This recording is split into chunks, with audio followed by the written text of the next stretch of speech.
Hello,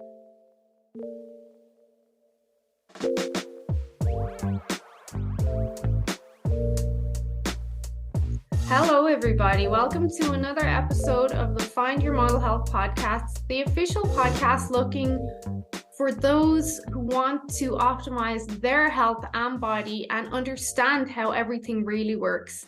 This week, I'm happy to bring you another very special guest. But before I go on, I must remind you that the information in these episodes is for informational purposes only and should not be taken as medical advice. Please consult your health practitioner before making any lifestyle changes. So this week, I'm happy to welcome Dr. Avigail Lev to the show.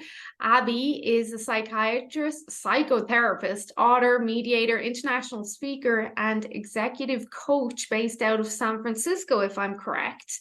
And she works out of the Bay Area, and she's on today to really talk to us about all things mindset and behavior and all these hopefully therapeutics that can help us really take care of ourselves more and understand how our body works. Abby has presented her research at numerous conferences and her work has been featured in various news outlets. So I'm very excited to have someone with your experience speak to us. She has a lot to offer. She's also the founder of CBT Online, an online platform that connects people with online therapists who specialize in the area of behavioral therapy.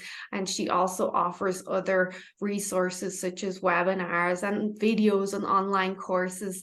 Abby, welcome.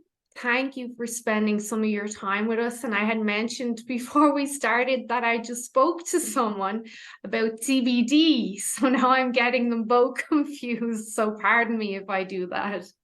No worries. I'm really happy to be here. Thank you. So firstly, your background is in psychotherapy. What got you interested in that in the first place? Yeah, I think what got me into psychotherapy is just my own existential angst and curiosity about human beings, what makes them happy, what makes their lives meaningful. It was a kind of search for meaning, really. And so I went into it for very selfish reasons.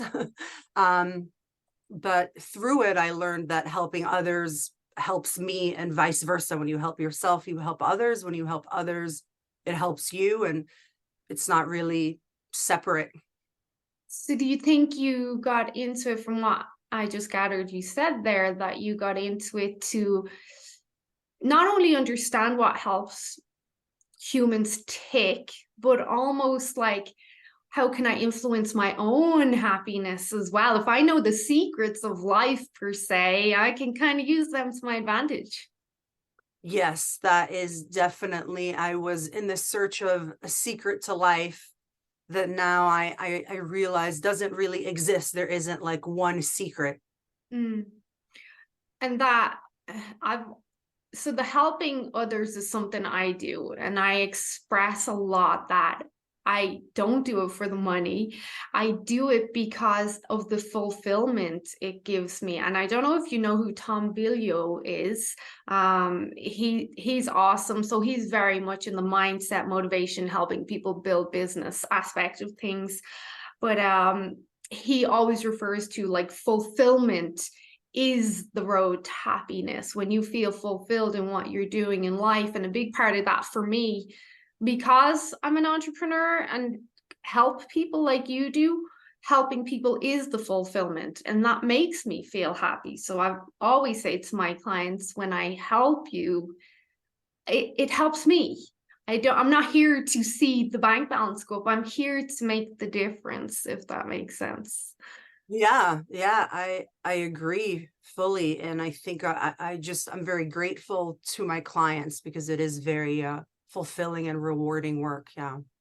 So when you were studying, when you first got into your studies, what did you kind of come across that was kind of like those aha moments, like this could help with happiness and this could help, or these potentially are some of the secrets? It's hard to answer because there's a lot of different things.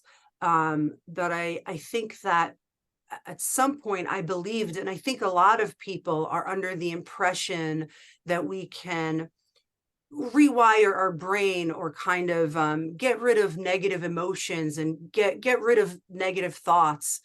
And in the reality of it, it's not really about avoiding uh, difficult experiences.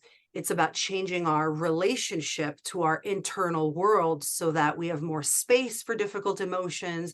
We could stay with difficult emotions. We build self-compassion, and we also change our relationship with our mind in such a way where difficult thoughts and feelings don't stop us from engaging in behaviors that are effective in moving towards our values and what we want to be about. So it's not necessarily about it's not really about changing thoughts or changing internal experience. It's more about changing our relationship to these experiences so that then we have more behavioral freedom. We have this choice regarding how we want to act, as opposed to, the autopilot mode, our conditioning and the ways we've learned to automatically react. And then we have a choice to respond based on our values. So a big part of that would be know thyself, like understanding who you really are. What you're saying is like sit with yourself in those moments. Or maybe even that there is no self, that there is nothing to really understand, as opposed to there are things to move towards and you're actualizing yourself. So with every choice that you make, you could either move towards being a particular kind of person, you could move towards being honest, being collaborative, being fair, being genuine, or you could do behaviors that move you away from that kind of person. Now, often we want to figure ourselves out, we want to figure something out. And really, in reality, the more we try to figure something out, the more stuck we are. Because we overthink things, especially women. Oh my God, we overthink things. Right. But so it's not so much know thyself as it is create yourself. Absolutely. Yes. We are constantly creating ourselves.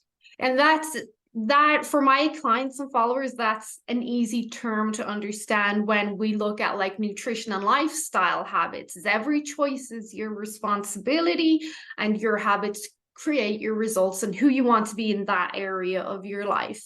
But when it comes to the brain and psychological aspect, that is way easier said than done.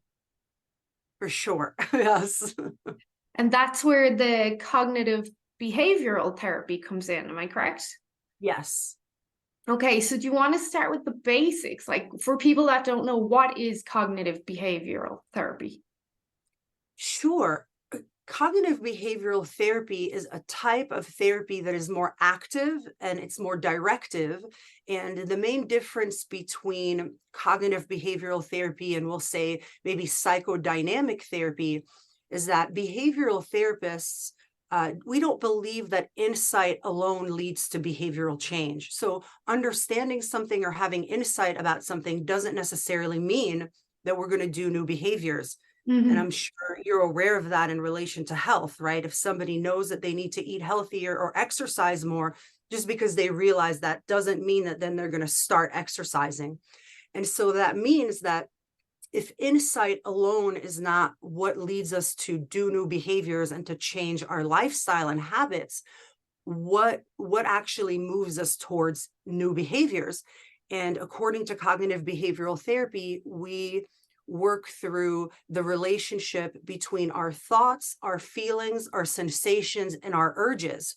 And we help people be able to change their relationship with these experiences so that, and also identify new behaviors, new ways they want to respond.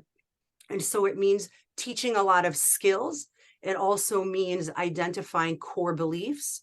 So I work with schemas, and I have a schema questionnaire on my website.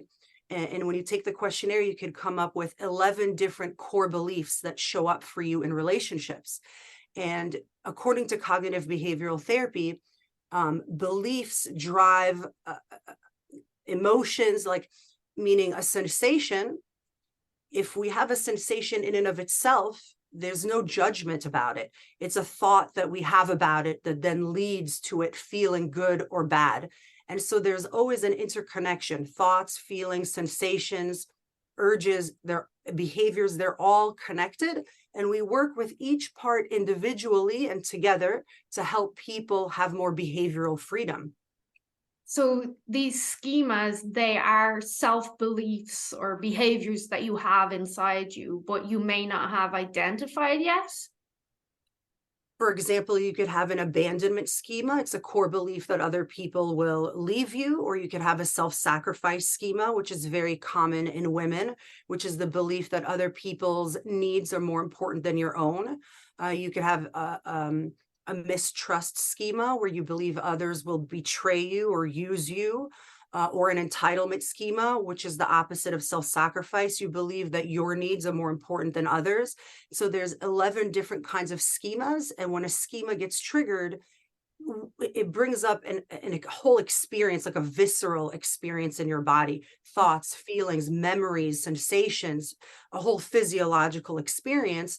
And then it leads us to do these behaviors that we've learned as a way to try to cope with the experience.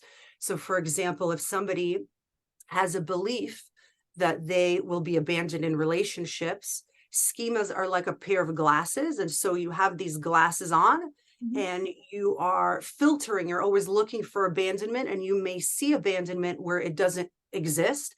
And as soon as you see it and you get triggered, you have a whole experience, and then you don't want to have the pain. You don't want to have the fear, the loneliness, the inadequacy, and you do something to try to get rid of it. So let's imagine you start seeking excessive reassurance or attacking your partner. Where have you been? Are you going to abandon me? Are you with somebody else? And the more that you seek this reassurance or attack or blame, the more your partner starts pulling away. So every single schema ends up creating a self-fulfilling prophecy and ends up confirming the very thing that we fear. Almost manifesting the thing we fear that may not have happened in the beginning, but we've manipulated life to end up having that outcome. Is that correct? You know, I want to distinguish, because you're right, it is a form of manifesting, but it's manifesting through actions, not through beliefs. So it's not enough to just think you're going to be abandoned in a relationship to make you then create that dynamic. You have that belief, and then you do certain behaviors, and that could be seeking excessive reassurance, blaming, accusing, or it could even be finding unavailable partners. But there's a way in which our actions exactly end up creating and confirming the thing that we fear. So when a schema has been triggered, are these actions generally negative? Do you ever see anyone take positive action? Well, I'm not going to let this control me. I'm going to better myself. Or is that where the work has to come in? Well, the reason that it's often not the most positive response is because the same place where we learn or develop these core beliefs is the same place where we also learned how to respond to them. So, for example, if I have an emotion deprivation schema, I have a core belief that my needs are not going to get met in relationships. That means that every schema that we've developed doesn't appear in a vacuum. It is our conditioning and our experiences that led to the development of this core belief. So if I have an emotional deprivation schema, most likely I've had experiences in early childhood with someone who did not meet my needs. Now, with that person, whether it's my mom or my dad or both my parents, now I've now developed a belief other people are not going to meet my needs. I have to meet my own needs. Now, in this environment, I've also learned how to cope with it. So let's imagine that in my early childhood, if I threw a huge tantrum, my mom would attend to me. Or let's imagine that nothing I did would have my parents attend to me. And so I learned excessive autonomy. Now, regardless of which behavior I do in my adult relationship, both of these behaviors will lead to emotional deprivation. Meaning, if I throw a tantrum and first, let's imagine I have excessive autonomy and I don't ask for any help at all, and I do it all myself. I hold it all in. I don't get my needs met. Let's imagine I hold it all in, and now I feel like I'm going to burst, and I go, I have this need and this need and this need, and I throw a tantrum and become evacuative with all my needs. That also stops me from getting my needs met. So I think that's a very good question regarding why don't we have more positive coping mechanisms, but we can't develop the positive coping mechanisms in the environment that help us develop the maladaptive beliefs, if that makes sense. No, it does. So then in that environment, are we taking ourselves out of the environment physically or just the mental aspect? Well, it's really about doing a different behavior in a different environment. So if I have a self-sacrifice schema and I believe other people's needs are more important than my own, maybe I had a parent who treated me as a parent and I had to take care of them. And if I said, no, I have to take care of myself, there'd be guilt. Why don't you care? Why aren't you available? Now I'm avoiding this guilt, and I project that everybody in the world is going to respond like my parent did. So I don't ask for things, and I don't get support, or I don't say no, which continues to confirm that my needs are not important.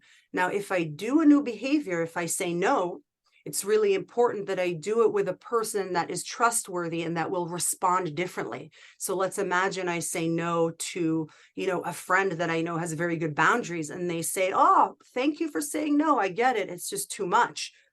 Then we have a different experience with this belief.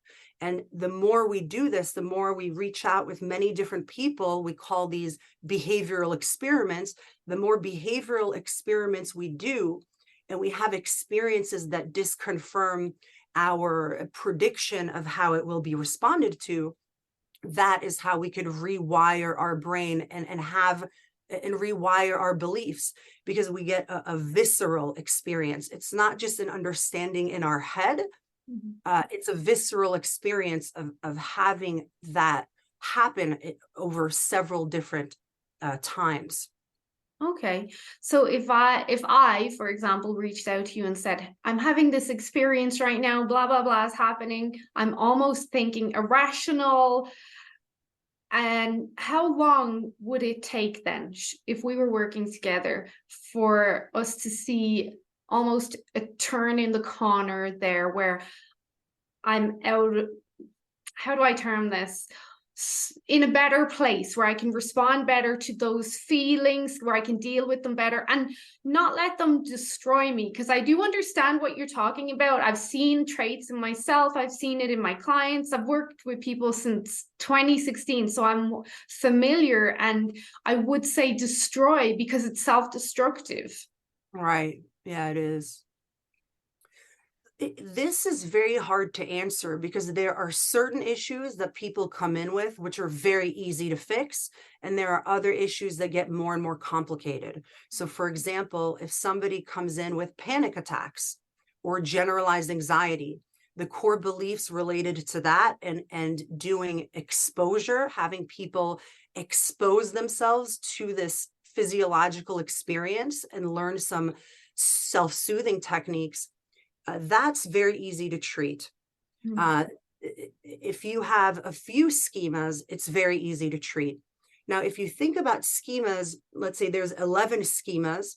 Now, if you have a set of schemas, let's imagine you have an abandonment schema, an emotional deprivation schema, and a mistrust abuse schema.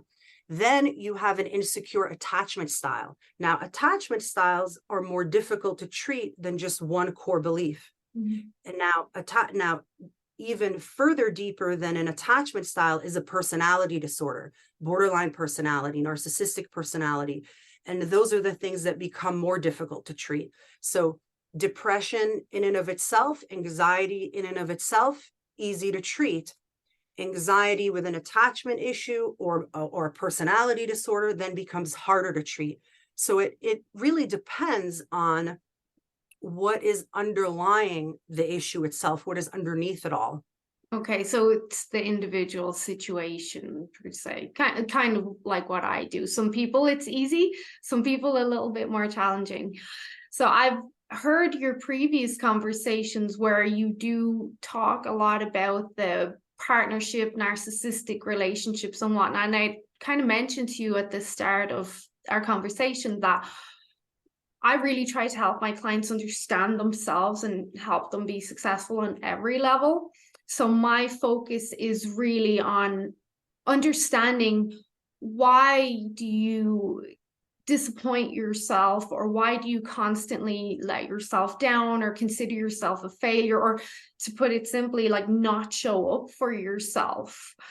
When we look at that, is there a specific schema, like you mentioned, like, I've always taken care of other people, there's that schema, but is there another one where someone will want to take care of themselves but they never follow through? It sounds like you're describing either a defectiveness shame schema, that's a core belief that you're deeply flawed and something is wrong with you, or it could be a failure schema, the belief that you will fail, you will disappoint, you are a disappointment. So one of those schemas, it sounds like you may be describing. Yeah. Yeah, it sounds like, as you describe them, I can hear my clients' voices saying, I can't do it, or it's too hard. And I had asked them last week, like, because I tried to challenge them on every level. And one of the questions was, do you really think you're worth success? Like, think about, and surprisingly enough, like, there was several answers saying, no, I don't think I'm worth it. A lot of women, of course, in the confidence age now, yes, I can do everything, woman power, but there was still a lot of answers, no, I don't actually think I'm worth it. And I was trying to, I'm obviously not a psychotherapist, but I'm trying to understand, well, why do you think and obviously that goes very deep. Well, and that's what's interesting. A psychodynamic therapist would want to dig very deep as to why they think that way. A cognitive behavioral therapist would say, it doesn't matter why. We could have the belief that we don't deserve something and we could still have success. So we ask ourselves, the thought, what has that thought stopped you from doing this week? So if you have the belief, I don't deserve this, or right, very specific belief, I don't deserve success. And we ask them, what kind of things has that thought stopped you from doing this week? Has it stopped you from marketing yourself? Has it stopped you from going back to school? Has it stopped you from reaching out and networking? What specific behaviors has that thought stopped you from doing? And then we help that person start taking baby steps, very small steps towards doing the behaviors. So right, like, the reason I love cognitive behavioral therapy is because we don't have to actually change our minds. We don't have to change our mindset. We don't have to change our thoughts or our feelings. What we have to do is do specific interventions. I help clients first identify the behaviors they want to do differently. And then I do specific interventions with all of the barriers that show up as they start taking steps towards that thing. So if a person doesn't believe they deserve success, it doesn't matter. Like, for example, right now, I could say, I don't believe that I could wave my hand. My hand is too heavy. If I wave one more time, I'm going to die. And for the audio purposes, I'll say I'm waving my hand. And as I'm waving my hand, I could say, my mind is telling me my arm is going to fall off. My arm is too heavy. I have to stop. It's too much. And yet I could still do it. What our mind tells us and our actions and what we could do with our bodies and our mouths and our feet is radically different. And when we change our relationship with the mind, we could have lots of thoughts about the things we can't do, and we still move towards them and we still do them. It's only in doing these things that then we change our mind. It's not the other way around. So it's almost as if, okay, we have this obstacle, but let's find a way around that. Well, it's like we have an obstacle, and each obstacle is different. Is it an obstacle? Is it a feeling that's stopping you from moving towards something? Is it a thought that's stopping you from moving towards something? Is it a lack of skills that's stopping you from moving towards something?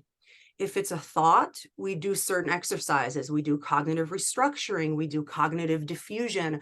We teach certain skills around non-attachment, detaching from thoughts, and holding them lightly so that we don't see them as facts. We see all thoughts as hypotheses to be tested. And we help clients test out these hypotheses. Then those thoughts become lighter, softer, less of a barrier, less of an obstacle. Yeah. If it's a feeling that's getting in the way of a person moving towards something, then we work with that feeling. We move towards that feeling. We do exposure where we get closer to that feeling. We notice where it's in our body. How intense is it from 0 to 100?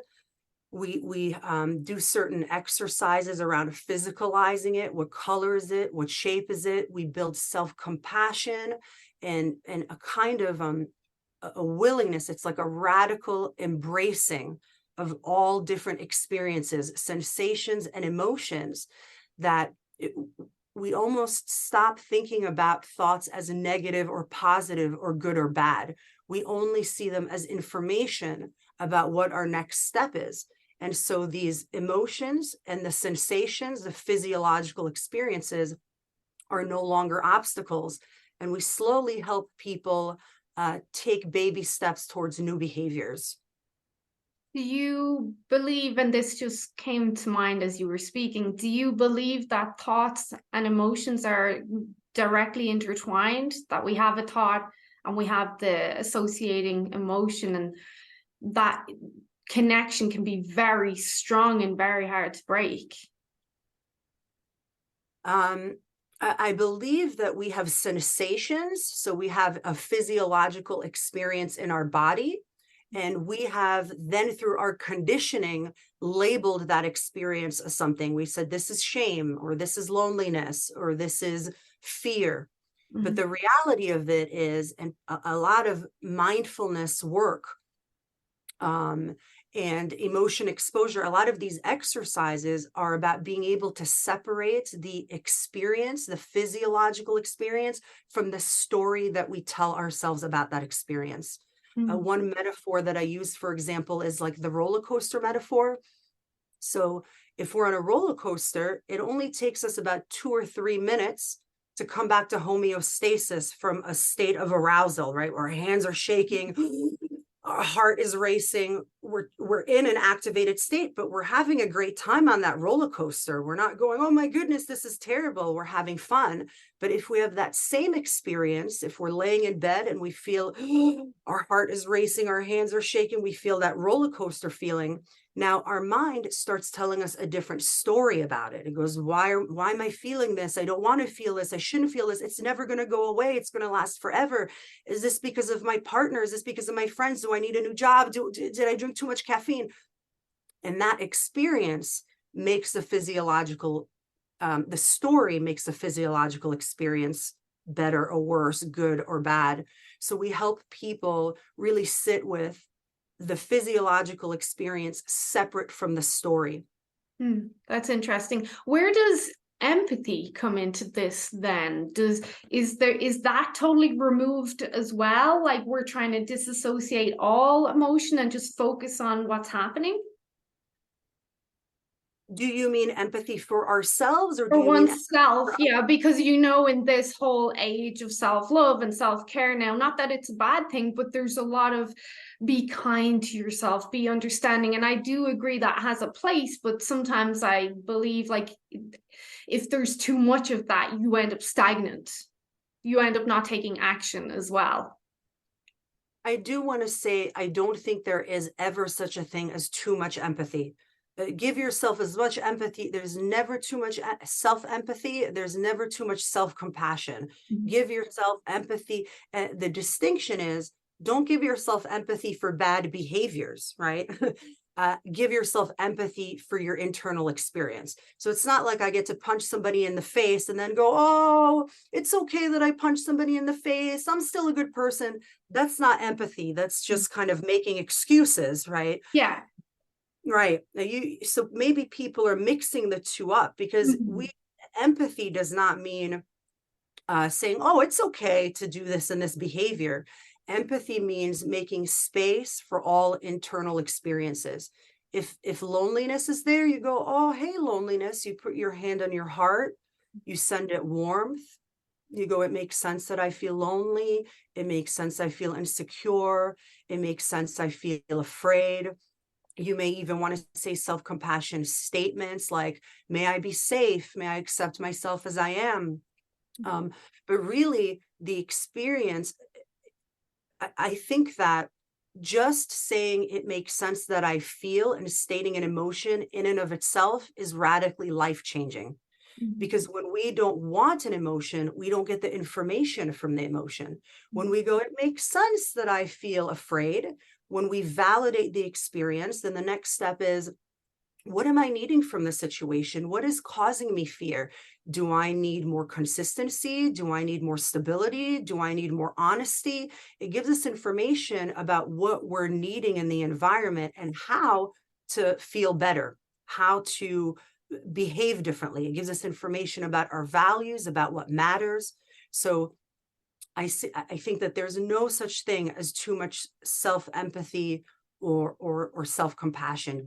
I invite everyone to freely give that anytime you have a difficult emotion, a difficult sensation, a difficult thought. And then you notice that even with that empathy, you're still responsible for your actions. You're still responsible for your behaviors. Your behaviors have an impact on people. So thank you for correcting me there. And that is precisely what I was trying to say, but not worded as eloquently as you. But it is, I hate to use the word excuses with my clients sometimes because I don't want to seem like an ass or that I'm picking on them or anything. Like, I do want to try be kind, but I also want to help them get the results they want to get. So what I'm gathering is, yeah, be understanding of like why you made this choice or did this action, what's going on inside, but at the same time, don't use it as an excuse for said actions. Like, you still, and I love the term, you have to be responsible. I don't think enough people are responsible. So understanding, but be responsible for your choices. Right. The thing is that more and more research is showing that we have very little, we have no control actually over our physiological responses, over our thoughts, or over our feelings. I think that in social media and psychology becoming popular, people are under the impression that we have more control over our experiences than we do. People saying things like, calm down, don't worry about it, relax. None of those things are going to ever make somebody relax. And that's because we do not have control of the internal experiences that show up. If a tiger came into our rooms right now, and you know what I mean, neither one of us would be able to control our physiological arousal. We would go into fight or flight, and fight or flight is a great thing. Thank goodness we would go into fight or flight. That's great. But we always have the same control over our behaviors, whether we're in fight or flight, whether we're angry, whether we're sad, whether we're lonely, whether we're insecure or secure, the same choices we have with our behaviors. Sorry to cut you off, but it might be helpful. If I'm ever angry at my kids or my husband or whatever, the last thing you want to do is tell me to calm down, because that just rages my fire even more. Why does that happen? So I think it happens because I think it's because of spiritual bypassing, toxic positivity, and the messages that we're getting about our emotions. And it really saddens me that we don't learn these things, in school. We're learning about science and math and calculus, but we don't learn about the basics of our experience and how to verbalize our emotions and attend to our emotions. So because there's a lot of confusion and misinformation about our internal experiences, people think that they should be able to control and manage their feelings. They think that emotional regulation skills, meaning regulating your emotions, which it doesn't. Emotional regulation skills means validating your emotions. So I imagine you just said, if somebody said to me to calm down when I'm angry, I get really angry. Now imagine if you're really angry and the person in front of you gets even angrier than you. They go, oh, you must be enraged. This is so wrong. I imagine you're so angry and so frustrated. I would be so angry if I were you. What would that feel like? I would feel heard. I would at least say, well, at least you're listening to me. Exactly. And I know a lot of moms are nodding. We lose our tempers with our kids because kids notoriously don't listen to us. But to your point, if someone did it to me now, because no one has ever done that to me, I would probably be shocked for a few minutes, like, Right, what's right. going on here? And then it would be, oh, they're actually paying attention to me now. They're actually listening to me. And then we have to ask ourselves, right, is two important questions. One, why has nobody given that to you before? Meaning what I just did is basic validation and mirroring. And we live in a society that doesn't give that to us. It makes me deeply sad when I think about the implications of that most people that I know, it's so hard to just feel validated, to just have your emotions heard and validated. So A, people don't give it to us. And then B, we internalize it. We don't give it to ourselves. So we feel angry and we go, oh, I shouldn't be angry. Let's put this away. Let's get things done. We say whatever we need to say to not feel angry, instead of saying to ourselves, oh, it makes sense that I'm angry. It makes sense that I'm upset. Of course, this situation is enraging. Of course, I'm in pain. And then we validate that. And as soon as we validate that, we feel soothed. And with that soothing, we can then make very calculated and effective decisions. We take actions that are not based on getting rid of an experience. We then soothed ourselves. We validated ourselves. And now we could take actions to make sure that that experience doesn't happen again in our environment, as opposed to in ourselves. Do you know what I mean? Yeah, I do. And again, I totally understand what you're saying, and I can relate a lot to it, apart from we were using me as an example, but I can obviously visualize the scenarios and environments in my head. Easier said than done, but Sure. I definitely feel it can be done. And I've I'll say, and I'm always completely honest and transparent in my conversations, there has been times where I've just went, okay, whatever. And then there's been other times where I've walked off and slammed the door. So I know there's a lot of work to do there. But I like that we're having this like real talk, like this actually. And I always say, just because we're health practitioners does not mean we're exempt on any level whatsoever. Of course not. I think just being a human being is constant work, and nobody's free from that. I think, and we were kind of mentioned kind of small talk before we started recording about the environment going on right now and the world and the fear factor there. Where does fear come into it? Like, not just in people's past experiences, but do you think that what's happening right now is driving a lot of behaviors? Certainly, yes. I think that the governmental instability, the global pandemic, the division, all of that is it's increased fear, but it's also led to a kind of collective trauma. And so it's like if we're coming back to the validation, if we validate, of course, we all feel traumatized right now. Of course, we're all impacted right now, meaning, of course, relationships feel different to us. We had several years where we believed that hugging someone could kill them or could kill us. And of course, that reality is going to impact us. It's going to impact our nervous system. It's going to impact our physiology. So we start with validating that it makes sense that we feel traumatized. It makes sense that we feel scared. There is good reason to be scared. And only from that place of self-compassion, validating it, acknowledging that we regardless of what we believe politically or what our thoughts are about COVID, all of us have been traumatized in some way. And so from there, we could start taking more effective actions. We could think about what do we want to stand for? What kind of changes can we make? What kind of baby steps can we take? What can we do right now to start feeling safer in our world and in our environment? But the fact is that we do need a behavioral change. The fact is that there are real issues that are not going to be solved by avoiding feelings or avoiding thoughts or changing our beliefs, because there are facts that there are, issues that are not working in our world, in our collective. Yeah. And depending on which side of the fence you're on as well, some of us believe there's a lot of gaslighting happening, not just right now, but over the last few years. So I've heard you discuss this in some of your other conversations about nonviolent ways to kind of identify and, dare I say, protect yourself against gaslighting. Is this something that you could maybe give us some tips on? Sure.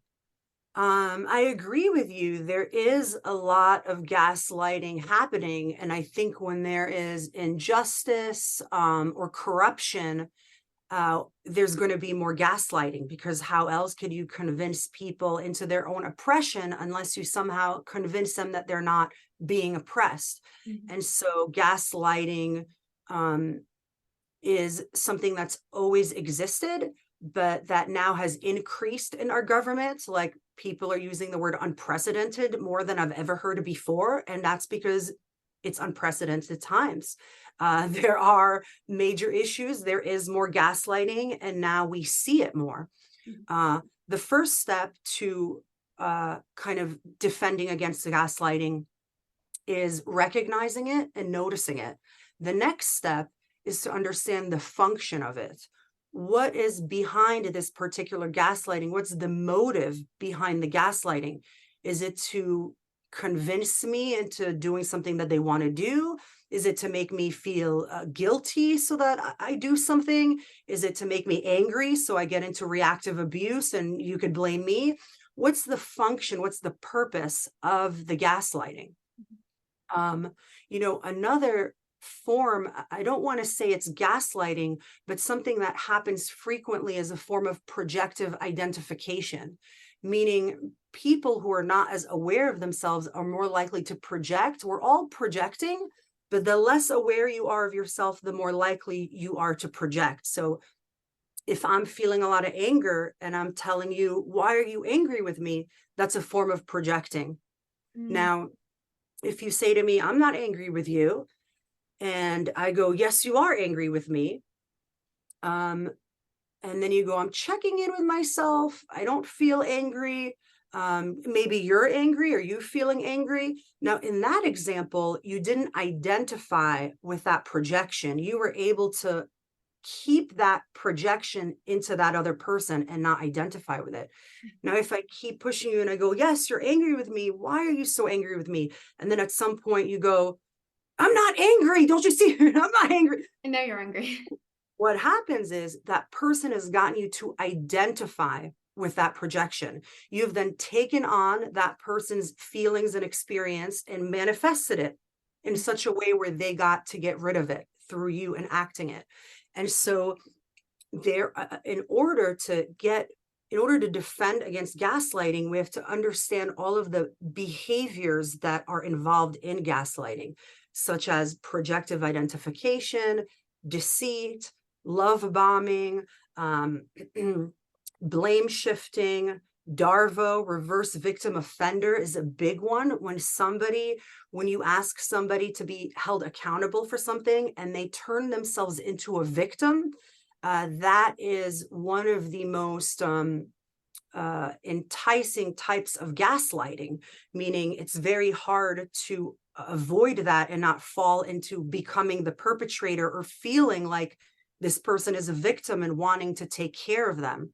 So there's word salad, right? And saying confusing things, blame shifting, projecting. There's all of these pieces, separate behaviors that are a part of gaslighting. So if we just see gaslighting as a term without understanding these specific strategies, it's very hard to defend against it. But when we see the strategies like invalidating or minimizing your experience or attacking your character, those are all a part of gaslighting.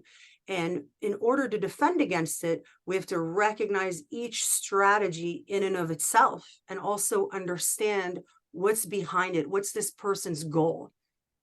So DARVO What does that stand for? And is that, from what I gathered, it's narcissism manipulation, a form of manipulation and narcissism? DARVO is a form of manipulation. It's mainly used by people with a narcissistic personality disorder, but really anybody who's being accused of something they've actually done can engage in DARVO. Like you could see Brett Kavanaugh does DARVO very well on his trial. He was really and what it stands for is deny, attack, reverse victim offender. So if you're my partner and we agree that you're going to be home for dinner at 8 and you show up at like midnight and I go, hey, where have you been? I've been waiting for you. And then you start denying, you go, no, we never agreed to have dinner at 8. No, you're misremembering, or that didn't happen. Then you start attacking. Why are you always so jealous? Why are you so possessive? You're so controlling. Right? Then you deny, attack, then you reverse the victim offender. So you become the victim. You make me the offender. You go, I had this work meeting that went late and I told you about this work meeting and you never remember the things that I tell you. And now you're accusing me of being late and you know that this meeting was so important and I work hard to contribute to this family. I can't. Right now, you've denied, attacked, you've made the other person feel bad. Now you've become the victim. And that Really twisting it. Twisting it. It's a form of a more complex and sophisticated form of blame shifting. So then you almost have the other person who stayed up till midnight at the end saying, I'm sorry, I was over exaggerating. I should have been more understanding. And now they're the bad guy. That's exactly what happens. And I think that this is the number one most powerful manipulative strategy there is.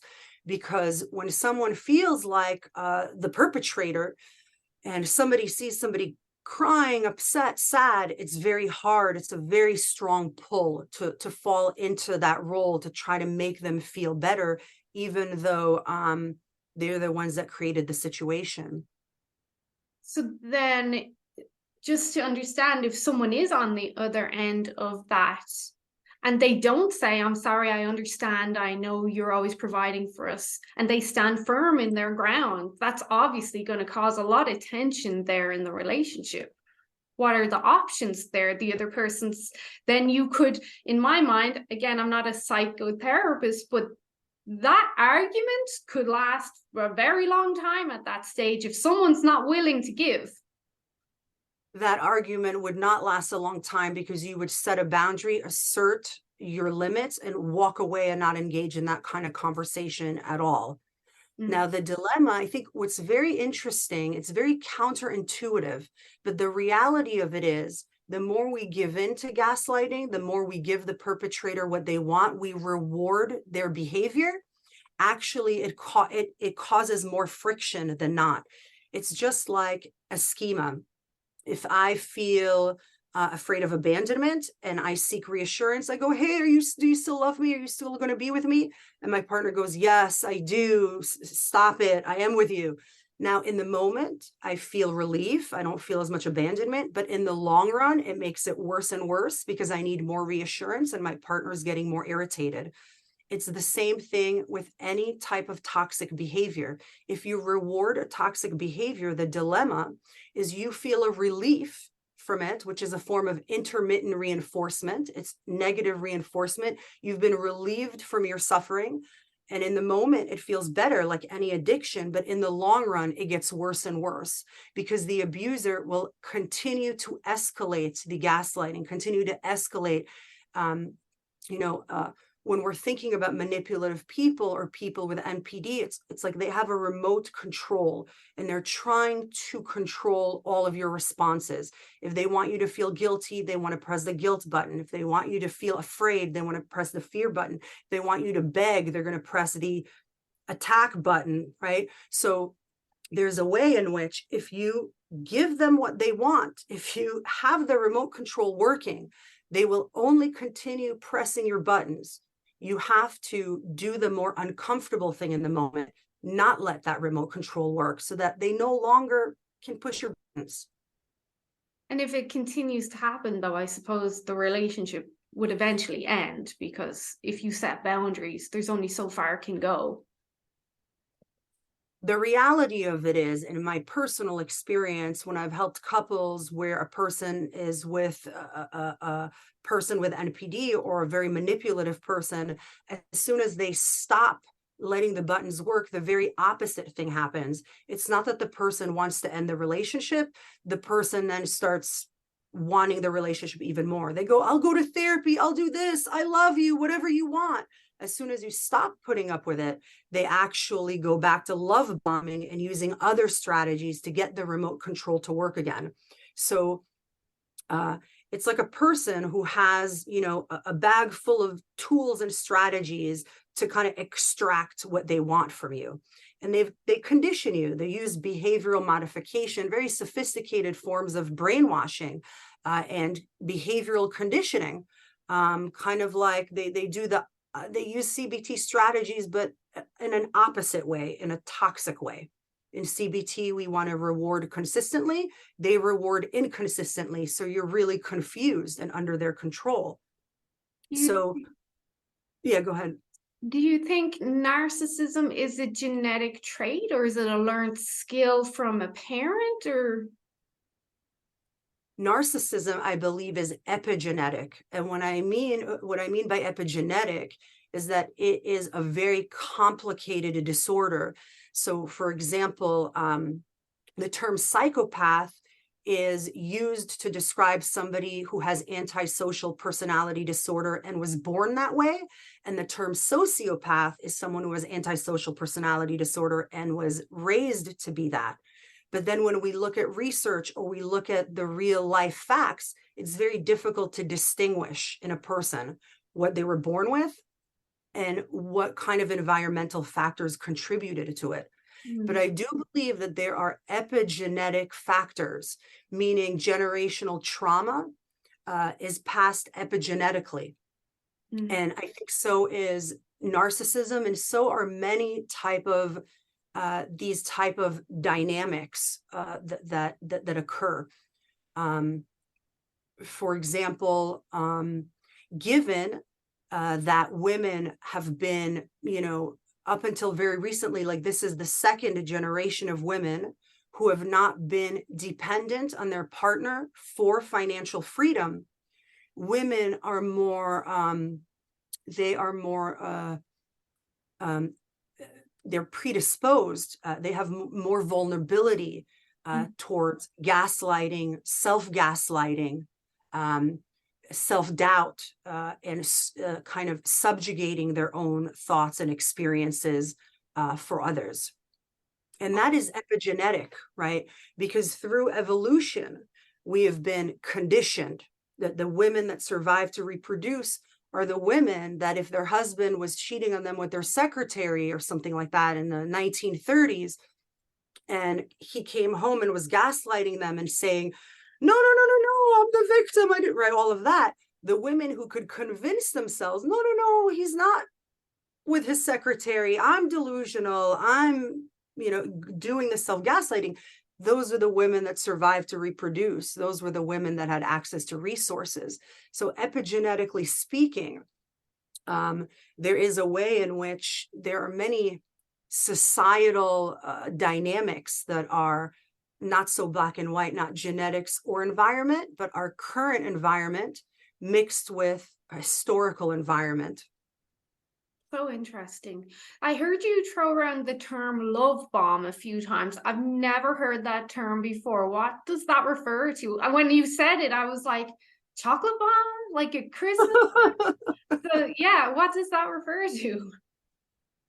Love bombing is when a manipulative person mirrors you and idealizes you and basically treats you,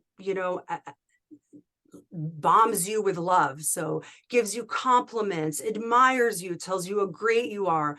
They do future faking. They tell you we're going to get married or we're going to have babies and we're this. They make lots of promises and they kind of pull you up. They push you up to make you fall in love with them and to make you feel really great about yourself, so that then they could start slowly removing that using intermittent reinforcement, which ends up causing an addiction.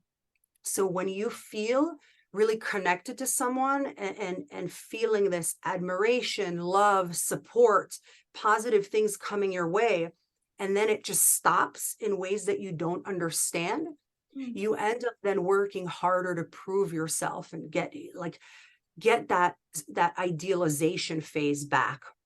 So often people with personality disorders tend to idealize people and devalue them. And so in the beginning, when they're idealizing you, they're love bombing you. And then when they start devaluing you, you become hooked, you become addicted to trying to get the idealization phase back. And you blame yourself for why it stopped. And it's a very strong addiction. So when, and I know we're going on a little bit, but this is just so interesting, when the intermittent reinforcement starts to happen, do you think that person knows what they're doing, or it's just a personality trait? It's just, again, that genetic coding. I find it hard to believe that, and I could be completely wrong, but that someone's actively thinking, and I'm no doubt there's some extreme narcissists who know what they're doing, but for the general person who may be a narcissist and they do the love bombing and then it becomes intermittent, are they consciously doing that? Yes, they all know. Yes. So what I mean by yes, they know is that things are not so black and white. They're quite complex, meaning that people could be aware of something on a subconscious level and not on a completely conscious level. But if you just ask them, if you go, hey, are you gaslighting me? Or hey, are you love bombing me? Or hey, are you mirroring me? It will become conscious. It's not completely unconscious. If you think about it, I would think many of us or all of us know, we feel the feeling in our body, like in dating right now, there's a lot of game playing and things like that, right? And people have these rules like don't be too available, right? You have to be kind of unavailable, right? I'm kind of glad I'm married. Right. And there's like that book, The Game, where it talks about negging women, kind of giving them a backhanded compliment. So there's a way in which all of us are aware that if you move towards someone and pull away, you feel it. You feel it in the energy of what happens to a person. If you're blaming them, if you're accusing them, if you go from loving them and walking away from them, it's no secret. I think we all know that's going to drive somebody to insanity, that's going to be really upsetting, right? Unless you're really dumb, like really, really dumb, and you don't realize what you're doing and how it's impacting the other person. Well, I would say that if we're talking about somebody who does not have narcissistic personality disorder, but has happened to idealize someone and then devalue them, maybe they don't have awareness. But if we're talking about people that do this often, like somebody with an avoidant attachment style or somebody with narcissistic personality disorder, they've done this pattern over and over and over again, and they are aware of it. Meaning, when clients come to see me in therapy, I have never had a client come to therapy without some awareness of what's bothering them. It's like, Abby, do I have OCD? Do I have anxiety? Is this a phobia? What, right? But they have some idea of what's going on. Somebody with anxiety is not coming in going, am I a narcissist? Somebody who has experienced narcissistic abuse themselves may come in asking if they're a narcissist.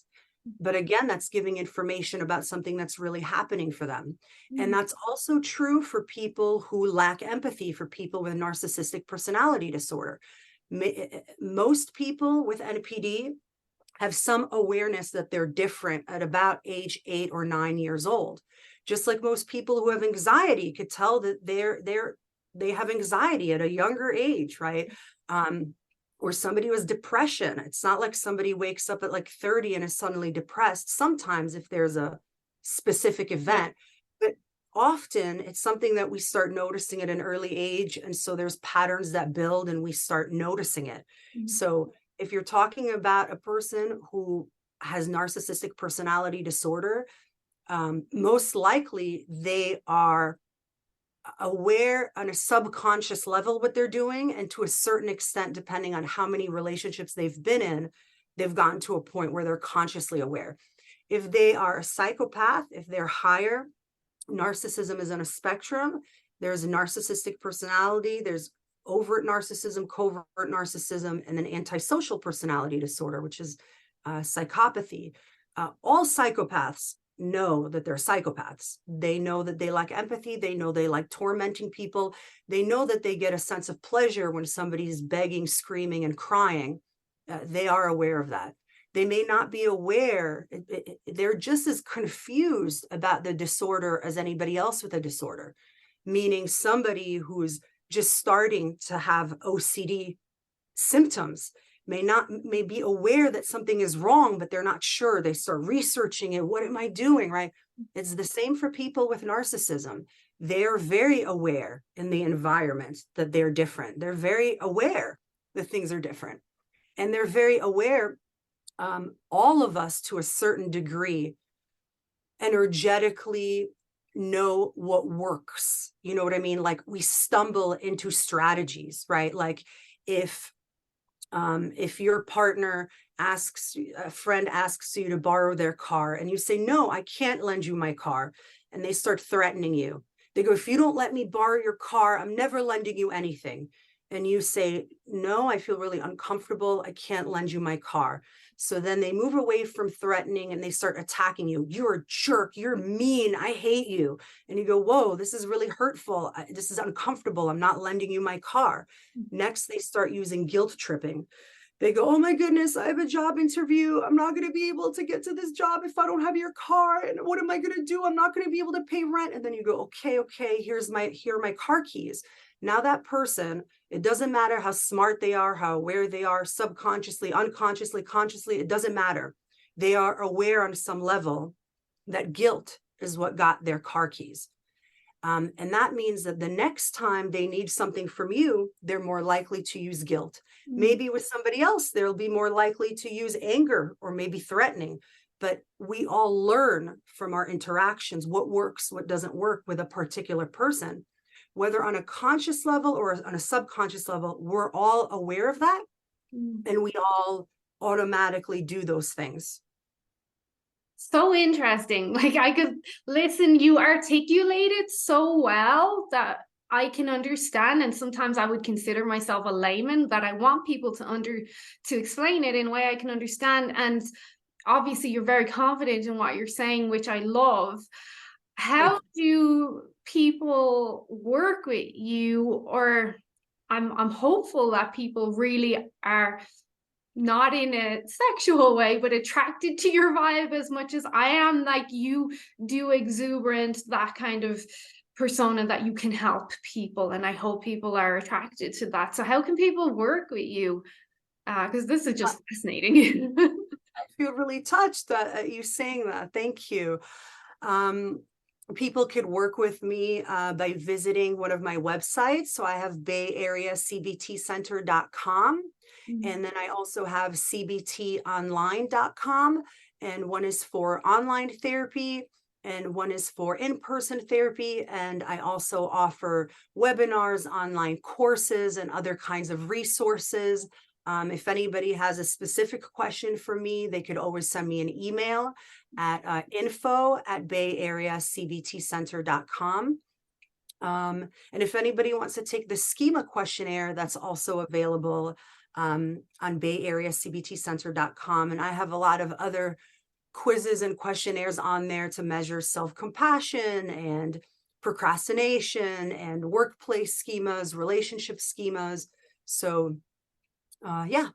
And okay, well, I will be posting the links to the quizzes. Like I told you, I'm going to do the Schema one. Do you do initial consultations then to see if you're a good fit before you place sessions into the calendar, or how does that work? It depends. It depends what the person is calling in for and who they're looking for and what's going on for them. Okay. So Most of the time, I tend to do initial consultations and assess the situation first. But I also have several other clinicians in my group practice. And so it depends on the individual. Okay. All right. Well, this has been incredible. Maybe we'll have you back on in the new year, depending on how things go in the world, if we're still here or not. Who knows? Like at this stage, who knows? We really don't. I think that's very true. It's like, no wonder we're all living on edge. Like tomorrow could be anything. Yeah, yeah, it's very, very crazy times right now, for sure. You If know, if we're both still alive and functioning, I would love to be back and do this again. I'm just going to tell you this funny meme that was going around during COVID that I think is quite fitting when we were at the stage of, oh my God, this is the end of the world, this, that, and the other. There's a meme of Kermit the Frog, and he's looking out the window, and there's a thunderstorm outside, and he says, oh, look, it's a thunderstorm, but under the circumstances now, it could be effing Godzilla out there. Right. It's just so crazy. But anyway. Really is. It's a very, very crazy time right now. Well, thank you so much for your time. This has been awesome. I hope you have a great day. You too. It was a lot of fun.